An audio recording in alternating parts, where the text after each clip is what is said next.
guys and ladies, welcome back to Boxing with TT. Now, today we're going to be talking about Mr. Morris Grant, but before we discuss anything about Mr. Morris Grant, I want to say thank you, welcome, like, and subscribe to my viewers and to my subscribers and to my new people. How you doing? How you doing? I'm TT. Welcome to Boxing with TT. Okay. Now, Mr. Morris Grant, there's not a lot of background based on him. There's not a lot of youth info. There's not no parenthood info. Honey, I was able to find what I could find on this man because it's like he never existed. Basically, it's like he was here and then he was gone. But we gonna give Mr. Morris some type of accolades up in here. Y'all gonna find out who Mr. Morris is today by TT. So let's get into it, okay? Mr. Morris Grant was born into slavery May 11th, 1845 in South Carolina, St. James. Once again, no youth or no parents information is available, okay? I don't know when he started boxing, okay? But I do know that he is 6'1" and he weighs at least 180 pounds. And he is the second person to claim ownership of the world colored, keyword, colored heavyweight championship. Morris Grant moves to the Bronx in 1870, and it said that he did it to escape slavery. And I can see why he would pick New York, because New York was a little bit more easygoing with the slavery. Like, if you guys listen to the Bill Richmond story, when he came to New York, he pretty much had it made. Like, I mean, he didn't really suffer the same fate as everybody else. And Mr. Grant probably was like, "Shoo, I heard about the way that they treat their slaves in New York, so I'll just take my chances to go into New York City." And that's exactly what he did. At 1878, Mr. Grant picks up odd jobs, and until about 1881, he begins working as a bouncer in New York. And while he's working, a promoter sees him, and he seems to think that he can be a bare knuckle boxer. But Mr. Morris is not a boxer; he's a street fighter. And I don't know what this promoter was thinking. Like, I don't know if he was tipsy, but he just looked at him and was like, "You know what? You, sir, could be a boxer." We'll get to that later on, okay? In November 29th, 1880, he fights a man named Julius Caesar, not the Julius Caesar, but another man named Julius Caesar, and it is a draw in the fourth round. And then he also defeats Mr. Charles Coley, and he wins as well. January the 2nd, 1880, Grant defeats Gonzalo Rodriguez. February the 28th, 1880, Morris Grant versus Dangerous Jack Watson, and the match is a draw. January the 14th, 1881, Grant has his first match with Charles Hatley, and he loses by 3 points. November 24th, 1881, he defeats McPherson, and he continues his career. He fights other people, but him and Charles had something going on to where they didn't like each other. Somebody was trying to prove something. I don't know. Because they fought 11 more times. And with them fighting 11 more times, Mr. Morris only beat him twice. Okay? Then from 1881 to 1884, these two men fought. I don't know. Okay? I don't know what was going on. But something happened. I don't know, y'all. But April 25th, Jack White and Grant Morris, and Grant wins by KO. March 31st, my mama's birthday. March 31st, 1888, He fights Cooley again, okay, and this time it's a prize for $500. And they say that the first round was more like a wrestling match more than anything, and the second round, Cooley was being Grant so bad that it causes an uproar. Like the fans are going ballistic. The fans are ba da ba ba ba loving it. Okay, they are going crazy, and it bring the popos to come out. Honey, the popos like, hey, what's going on? But even though it's illegal still, they don't really bother them because now is no longer bare knuckle fighting style. Now they have the gloves, they have the muffins over the ears. There was no more you cracking your opponent upside the head with a bottle, a bat, a cat, a dog. No, y'all had to just fight. Okay, y'all could do what y'all want to do fighting wise, but it just had to be all hands, no feet, elbows, and bones. It just had to be just straight hands work. Okay, so the cops don't break it up; they don't bother them. In the third round, though, it changes up because Grant lands a close, hard right hit right on his head. And it causes Cooley to do like a spin around and make him drop to his knees, and it knocks him out. Okay, by the fourth round, they are both injured. Cooley eyes is swollen and they're shutting. Okay, but Morris just got a busted nose, busted lip, something like nothing major. And in the fifth round, Morris pounds Cooley's body to the ground, literally, to the point where he basically made him KO him. Like he was pounding his man to the point where you're gonna, I'm gonna make you, I'm going to make my body knock you out. And that's what he did. He pounded him so much that with that last hit, he just hit him with a KO. Okay. Now, in the sixth round, he beats Cooley badly. He is still beating him up. He is beating all his body up. He is giving him body work. Okay, that is the definition of body work because he is beating his body up like a bag of Skittles. And Cooley falls out, honey, and Cooley don't get up. And by the seventh round, honey, it is unknown, but Morris wins. Okay, now November 7th, 1882 is when Charles Hadley and Maurice Grant they fight again, and this time, and he loses by points again. Okay, and he also loses the Police Gazette Medal Championship of America. Now, remember in the earlier, I said that he was the championship of America. But this is why he's a champion of America because he fought in the tournament, all colored tournament, and in the all colored tournament, it was stated that if you defeated these men, you was the champ. Okay, so it wasn't just no you going in the ring with one person. No, no, no, no, no, no, no, no. It was a tournament, and this is why he was labeled as the champion, the colored champion of America. Okay, and they fought three more times after that, but in December 7th, 1882, they fight for the same belt once again, and he loses. Okay, and this is supposed to be a friendly match, but honey, I don't see nothing friendly about this match. I didn't read anything friendly about this match because it was nothing friendly about this match. Because this match goes to the point of where they decide to beat their bodies up. Okay, they is going blow to blow to blow to blow to blow, and when they go on blow to blow, I don't know what happened if they was rumbling to the point where it led into the dressing room, or if he chased him into the dressing room. I hope it led to the dressing room and he didn't get chased in the dressing room. But my source said that he got chased in the dressing room and Charles just stretched him smooth on out on the back floor. Okay, that's what they say. They say he got stretched out on that back floor. That's what it said. Now that I didn't say it.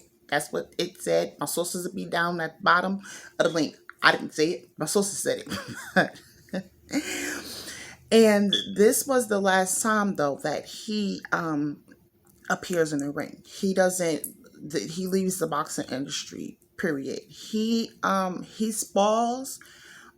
He's still recognized and still looked at as a pioneer of boxing. Okay, don't get the game twisted. Just because he lost to one person all those times, it takes nothing from him.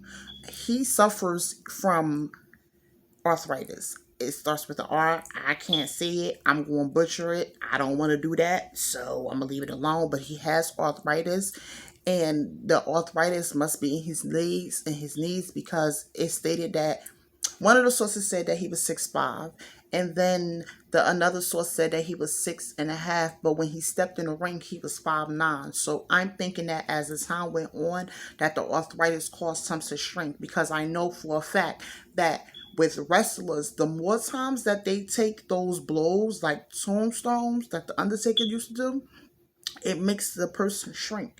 Because you getting damaged on your head. So I'm thinking the more times that he took these hits and these falls and he tried to work with what he had to work with, I think that it caused him to, not see his full, or be able to go into his full potential. Okay. But he is known to be brave, strong, and he is an entertainer. And his work is definitely left unrecognized. But Mr. Morris Grant is no longer left unrecognized today, because whoever sees this video will recognize who the heck you is and what the heck you gonna do for the black people, okay? I say for the black people, okay? Now, he is known to dress his behind off, okay? And he is known to fight for respect and for recognition, okay? And it wasn't just about for him, I don't think. I don't think if he was doing it for him, I don't even think he was doing it for the money. I think he was doing it to show that black people are not just people who just sit around and eat chicken and eat watermelon all day and all day long. Because that's basically what they was trying to pitch out to anybody that had a camera. We wasn't taken seriously. African American people was not taken serious back in 1840s or the 1700s. We just started being taken serious when the Black Panthers arrived and caused the uproar. I wanted to curse, but for YouTube purposes, I won't. Okay, but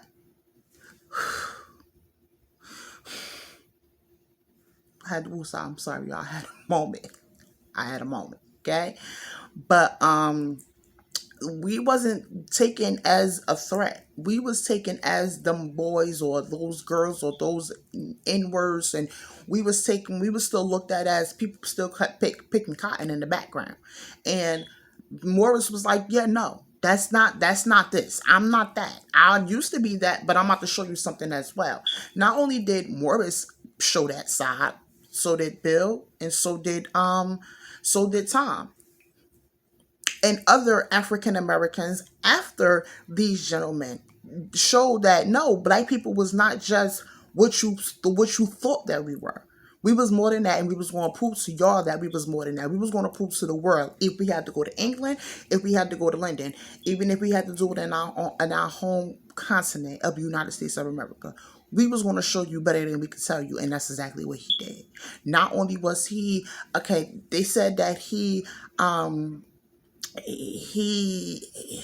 in the ring he moved like a chicken. Like, you haven't seen like a chick, like one of the old school movies where the chicken coop and the cockfights. They said that's how he moved. He moved like a chicken. Well, if you think about it, if he moved like a chicken, that means that he was protecting he was getting into rhythm or whatever the case may be. I'm looking at it like that. I'm not looking at it as like a literally like a chicken. I'm looking at it the way that if you watch a cockfight, you'll see how a chicken moves. You'll see how they move their neck. You feel me? Like, it's very hard to catch a chicken. I don't know, but from what I've seen on television, in my mind, it looks like that's real hard because they're always on the go, and they do this a whole lot, but that means that you got head movement. So Maybe that's because he doesn't have a lot of people that knocks him out. He does not. His loses is basically to points and draws, not KOs. He got maybe like 4 KOs under his belt. Let me rephrase that. He has maybe 4 people that KO'd him. Every other point person was by points. It was either by points, it was by draw, or it was because no decision was able to be made. The ND. So they said that he was a terrible fighter. He was a terrible boxer. Well, and his demeanor was clownish. Well, everybody don't gotta be serious when they step in the ring. Everybody don't have to put on, don't gotta have this macho man Randy Savage act going on in the ring. Some people just, want to be laid back, but when it's time for that bell to ring, they get to work. And you get to work too. That's just how some people is. Just because the person is smiling, like perfect example, Bill Richmond. When Bill Richmond stepped in the ring, Bill Richmond prayed before he stepped in the ring. He prayed, and they was thinking that he was praying because he was scared of the opponent. No, Bill Richmond was praying because he was scared of what he would do to the opponent. So before he did anything damaging, he would pray for his opponent. Mr. Morris Grant, he entertained you. He probably was trying to have some fun, loosen up the butterflies that he had going on his stomach. That doesn't make him a clown or his demeanor to be looked at as a clown. No, he just was probably just trying to, I don't know. I'm just saying, y'all, damn. He probably was just trying to just get them jitters off, and he didn't want to be serious 24/7. But when he stepped in that ring and when that bell rung or whatever, when the man squared up, they knew what it was, okay? And they said that he had no power behind his hits. But if he had no power behind his hits, how he got KOs? Because he was KOing people as well. He wasn't the only person that was losing. The person that he lost to the most was Charles. Everybody else, he would beat them and go on and beat the next person and beat the next person and beat the next person. So what y'all not gonna do is y'all not gonna do Mr. Morris Grant. No, y'all not. At first I was trying to understand, like, dang, why he kept fighting Hadley, because they fought 11 times, but he wanted his belt back because he was labeled as the colored champion of America. Do you not know how much pride and how much honor that brings to a person that comes from his background? And they probably don't have no information on him because he was busy trying to make a way to live. He was trying to find a way to survive. He came from freaking slavery. He didn't just go from slavery and a year later begun boxing. No, it took him time to box, and then for him to be under the wing of a promoter. Sorry, you're a promoter of a club. Did you not give him any tactics? Did you not give him any training? Did you not train him on anything? You just was like, oh, he looked like he could be a boxer. But with what background did you give him for him to expand his horizons? What are you doing for him to even feel comfortable to be a boxer? Maybe that's why they said that he didn't have that he didn't hit hard, or he didn't have the demeanor of other boxers. But he didn't have a manager. He didn't have a trainer. He didn't have a camp behind him. Everybody else so far that I did up to, besides Morris Grant, so far, has not had a manager. Everyone else had a manager. Somebody else had somebody training them. This man had nobody in his corner but this promoter who probably just looked at him and seen freaking money. Okay, let's just be honest here. Okay, but with all of this stated, all of the he didn'ts and he didn'ts, he's still the first American glove champion. So where's the accolades? Like, let's just keep this a bucket. Where's his accolades? He deserves it. He deserves it. He deserves it. Okay? Anyway, woosah all over again. All right. So by the end of, because he stopped boxing in 1884, so by the end of his boxing thing, he went back to bouncing at bars in Manhattan, and he was a a political operative, and he al- he also sold out tickets while he was boxing. I was trying to think about how I was going to include that in that because I forgot about that part, but I just had to put that in there because he sold out tickets as well. So once again, for this guy not to be so bright in the boxing ring, why is he selling out tickets if he sucks that bad? I call cap. I call cap. And what I'm going to do is I'm going to try to see if I can find a video of Mr. Morris Grant. Literally, after I finish my video, if I can find another video, if I can find a video of Morris Grant, I will put the link down.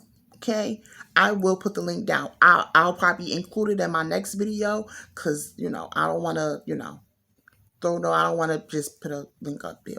I mean, I could, but I might just include it in my next video because what. Side note, what I'm going to start doing is I'm going to start trying to find videos on these boxers. Okay? Whoever I can find a video on, whoever story I tell, I will put the link in the description until I find out how to do the how to put the camera so I put it by side by me. Okay? Mr. Grant did leave behind three children. He had three daughters, and he was married to a woman who was 25 years younger than him. He got to them young honey. He ain't want no old woman, honey. He wanted a young woman. Okay, I just hope he wasn't like super old. Like, no offense to my sugar daddies, but I just hope that this wasn't like he wasn't like 70 trying to cuff a 40-year old. Like, yeah, no, sorry. But he was widowed by 1910. Okay, so he did lose his wife, unfortunately, to 1910. Once again, no information is available on the children, on the kid, on the wife, how the wife passed away, or anything else. The arthritis, though, crippled his leg so bad that he walked with two canes. Okay, and he stated, Mr. Morris stated, that the only person that could whip him is John L. Sullivan. Okay. And he passes away May 23rd, 1915, unknowingly. Now, I believe that with him having the arthritis, I think that messed his career up, what he could have had up. But for that short period of time, I go back to say that he changed the game of how black people was looked at, how black sports people was looked at. We wasn't looked at as a group of colored people eating chicken and eating watermelon and eating sunflower seeds and cotton picking cotton. Sorry, we now was looked at as educated, upcoming, well dressed, well mannered, entertaining people. And if y'all don't think that man paved the way for anybody else behind him, in front of him, then y'all are sadly mistaken. Because, yeah, a person only can do so much. But when it's a continuation of the same group doing it over and over again, the recognition becomes. And he wasn't just fighting for the money, he was fighting for the respect and the recognition that I'm here. I was that in South Carolina, but in New York, I am him. I am here. And there's nothing that you can do about it because I've laid down the foundation of my background. Even though his background is not mentioned, he's barely mentioned. Even though he has a short background, he left a big impact, y'all. He left a very big impact. So, Mr. Morris Grant, thank you for contributing to the boxing world, okay? Because they didn't recognize you, but we're going to see how many people recognize you right here, right now. As far as my comments, I'm sorry that my comments don't work. I'm still trying to figure it out. And I don't know, okay? But this is the story of Mr. Morris Grant. I hope you guys have a good day. Like, sub. You can still try to comment because you just never know when it reworks. But when it do, I will let you guys know. But yeah, like, subscribe, and share. And come on back because y'all know I'm going to be ready to talk my smack about the next person as well. And my next person is Mr. Old Chocolate. Now, y'all can do y'all little background check on him if y'all want to, but I'm here to give y'all the scoop on Mr. Old Chocolate right on next. So I will see y'all when I see y'all. Be blessed. Have a good one. Don't get into no trouble. And I will see y'all when I see y'all. Bye.